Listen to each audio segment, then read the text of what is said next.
अजितदादा मित्रमंडळाचे लाभार्थी असलेले रुपाली चाकणकर असतील, अमोल मिटकरी असतील, सध्या काहीही बरळायला लागलेले आहेत.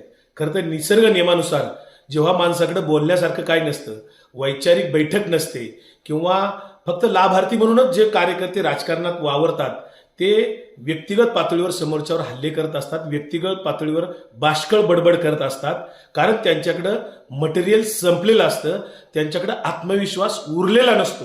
आणि म्हणून असं आत्मविश्वास हरवलेले लोक अजितदादा जसं ज्या पद्धतीने बारामतीत आज भावनिक पद्धतीने आवाहन करतात, गेल्या 15 दिवसामध्ये 4 वेळा बारामतीत येऊन सभा मिटिंगा घेत आहेत, आत्मविश्वास हरवलेली ही माणसं. आणि मग त्यांचे लाभार्थी आज अमोल मिटकरी सारखा एक लाभार्थी आमदार जो फक्त मिमिक्री करतो, 5-10 हजार रुपये घेऊन काही वर्ष तो शिवचरित्र सांगतो वगैरे, शिवव्याख्याता स्वतःला म्हणवतो, त्याला शिवछत्रपती नीट माहीत नाहीत, त्याला पुरोगामी विचार नीट कळलेला नाही, कुठली तात्विक बैठक नाही, बाजारो विचारवंत म्हणून ज्याची महाराष्ट्रामध्ये ओळख आहे असा अमोल मिटकरी ज्या जितेंद्र आव्हाड साहेबांच्या बद्दल ज्या भाषेत बोललाय, आरेकारेत बोललाय, अगदी खालच्या स्तरावर येऊन बोललाय, अगदी व्यक्तिगत पातळीवरून अश्लाघ्य बडबड करतोय, त्या अमोल मिटकरीला स्वतःची ग्रामपंचायत अजून स्वतः निवडून आणता आलेली नाही. तिथं जिल्हा परिषदेला पोटनिवडणूक झाली, तिथं त्याचा उमेदवार 3ऱ्या क्रमांकाला राहिला. राजकारणामध्ये आला, फक्त अजितदादांना त्यांनी दिशाभूल करून एक मिमिक्री करणारा माणूस आमदार बनला आणि आज तो हवेत नाचतोय. त्याची अनेक लफडे आम्हाला माहिती आहेत, त्या ठिकाणची अनेक व्हिडिओ त्याची आम्हाला माहिती आहेत. जर अमोल मिटकरी अजून त्या पद्धतीने जर बोलत राहिला, त्याचे अनेक कारनामे आम्हाला माहिती आहेत. तो महिलांशी कसं वागतो हेही आम्हाला चांगलं माहिती आहे. आणि म्हणून अशा अमोल मिटकरी बाजारू विचारवंताने जितेंद्र आव्हाड सारख्या एका नेत्यावर अश्लाघ्य पद्धतीने, बाष्कळ पद्धतीने बडबड करू नये.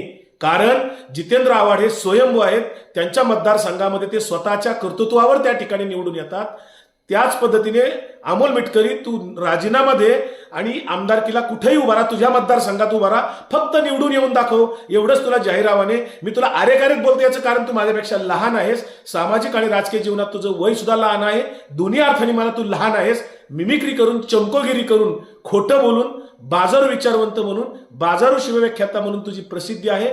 तू जितेंद्र आव्हाड साहेबांच्यावर ज्या पद्धतीने बोललाय ही तुझी संस्कृती त्या ठिकाणी तू दाखवलेली आहे, तुझी वैचारिक आणि राजकीय संस्कृतीचं तू दर्शन आज त्या ठिकाणी दाखवलेलं आहे, दुसरं काही नाही.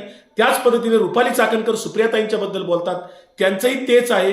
लाभार्थी आहेत, त्यांनी नगरसेवक होऊन त्या ठिकाणी दाखवावं. स्वतः निवडणुकीला उभे राहा रुपालीताई, आणि आपण निवडणुकीत उभं राहून नगरसेवक होऊन फक्त दाखवा. आमदारकी वगैरे खूप लांबची गोष्ट आहे. एवढंच तुम्हाला दोघांना आव्हान करतो, अश्लाघ्य पद्धतीने, बाष्कळ पद्धतीने खालच्या लेवलवरून बोलू नका. तुमचा राजकीय विरोधक तुम्हाला अजून ठरला नाही. तुमचा राजकीय शत्रू कोण आहे, नेमका राजकीय विरोधक कोण आहे, वैचारिक विरोधक तुमचा कोण आहे हे तुम्हाला कळलेलं नाही. तुम्ही फक्त लाभार्थी आहात, एवढंच तुम्हाला मी सांगू शकतो.